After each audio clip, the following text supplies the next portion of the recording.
we hear you. I hear you loud and clear. You can't do anything for us.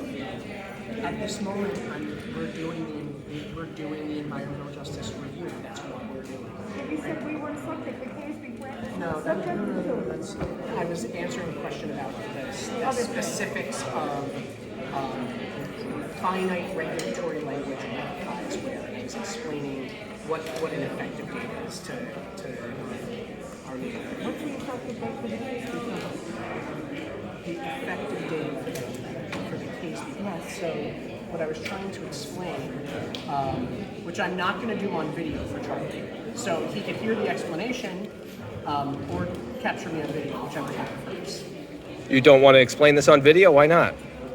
Because I'm having a conversation with a resident. Fine with me. Yeah. So, do you want to be recorded? Of course I do. Okay. I'm not going to have a conversation with the neighbor for you to record you. Like, this is not a neighbor? This is not a press. This is I consider you my neighbor. I'm just waiting my turn to ask my questions that I came here to ask. So Go ahead. I'll let you. I'll let Charlie ask his questions so that we can then have a conversation. You didn't answer mine.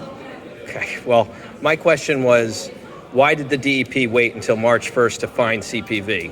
You say this all needs to go through the EJ process. We had a hearing on February 28th. The very next day, DEP issued $69,000 worth of fines to CPV. That was not part of the hearing because we didn't have that information. You do realize that you're confusing two entirely different things, right? You're confusing an enforcement action against an existing facility with a permitting action that regards a proposed facility. Those are two completely different streams of work. We both enforce the environmental laws of the state and hold people accountable when they break them. And that was the reason for fines. There was a violation of law and there was a fine issue. Years old. That is separate, from years ago. That is. Why did it take so long? That is separate from. Yeah, we understand it, but the thing is, in those years, from 2016, I think the violation was. So they are moving above and beyond what they should have Well, been. but that's not what that means. So oftentimes what happens with any air pollution generating equipment is there's continuous emission monitoring, right? And so we will do reviews on a regular basis to see where there may have been exceedances. When you see a fine, it does not mean that a facility has been perpetually exceeded, right? Because our first job is when we have an exceedance, we work to make sure that regulated entity gets back into compliance, and then later we issue fines because our first job is to make sure that public health is protected. Whether or not the government collects money is not our big concern. Our big concern is stopping that.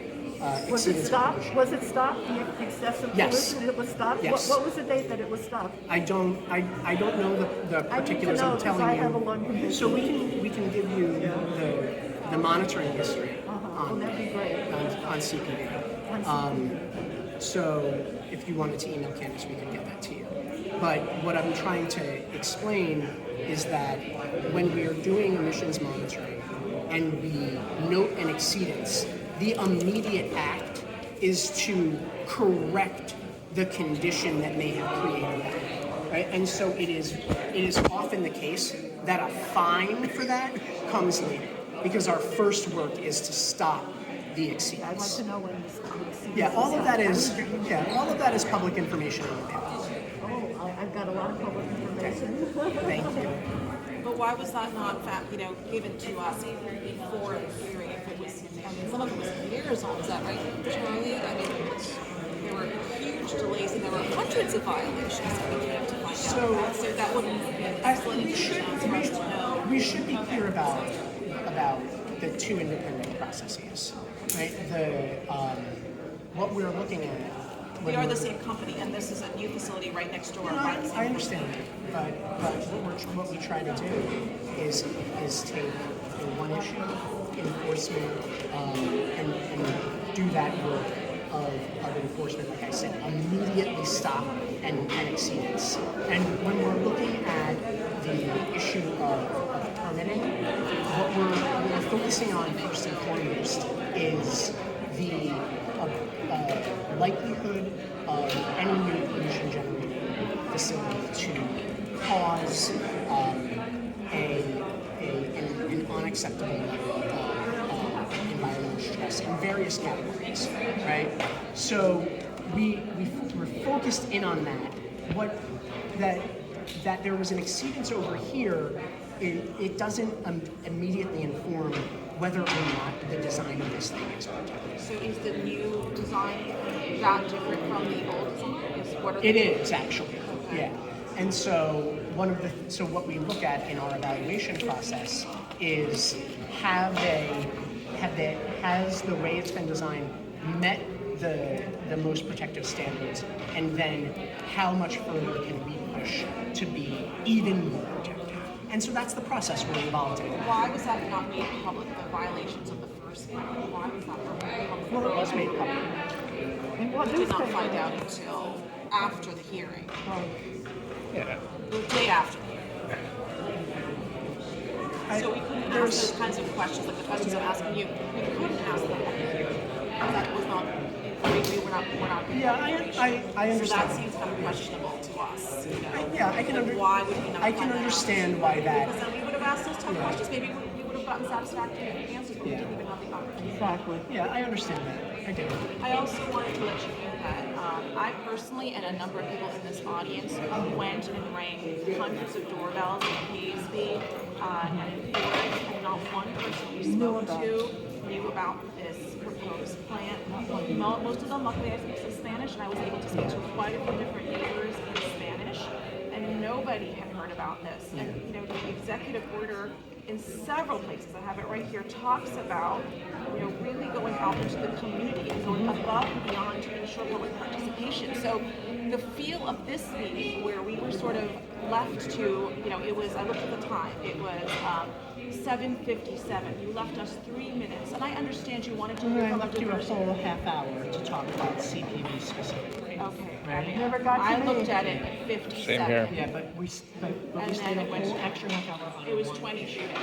But it just, if the spirit of this is engagement with the public, why kind of gerrymander us time-wise Gerrymandering. into like a little tiny space where so many people, and many of these people are There local has residents. there has been a hearing. This is what I'm not a saying- CPV But hearing. what I would have said. Yes. Yes, I understand. He said the community don't know about this. So the spirit of the executive order and the spirit of the environmental justice law has not been served. If no one in the community, I mean, we literally spoke to hundreds of people. Nobody knew. It was not in a Spanish newspaper. I promise you that we evaluate those issues in our environmental justice review. We do. We hear you. Why was the executive order not carried out? We evaluate whether there has been meaningful enough participation. We It was not evaluate even that. a Woodbridge circulating newspaper. It was the Courier News, which does not circulate in Woodbridge. And that's not what the environmental justice law says. It's supposed to be in a newspaper. The public hearing was not announced in a Woodbridge circulating newspaper. Nothing was said in any of the local Why should people papers. not know that's So, against the spirit of what the executive order is as well I'm as gonna tell you that we absolutely review during our environmental justice review whether there has been meaningful participation. And I hear what you're saying. I do have to get home to my kids. Okay? So I was a school teacher. My so, grades are due. yeah. I'm a So- neighbor of yours too, so I I understand where hear you're coming you. from. I've sat here for 2.5 hours and I didn't get to speak. So Well, I'm but blaming myself. now you got personal one-on-one time with me, but and I'm like, telling you, I hear I you. feel terribly for all the people here who did not get the benefit of the spirit of the executive order and the spirit of the environmental justice, which is maximizing public. And what we will look at, ma'am, to the maximum Yeah. extent Ma'am, allowable. ma'am. That's what it says. To sort of maximize participation of individuals Ma'am. within the subject. I just told you I wanted to get home to my children. I want to get a home Okay. to my grandchildren. So I'm gonna do that now, and I'm gonna tell you once again that in our environmental justice review, we will evaluate whether there has been meaningful involvement. No, I'm not gonna take another question because because I gotta get home to my kids. But I'm telling you that I hear you. I do. And thank you.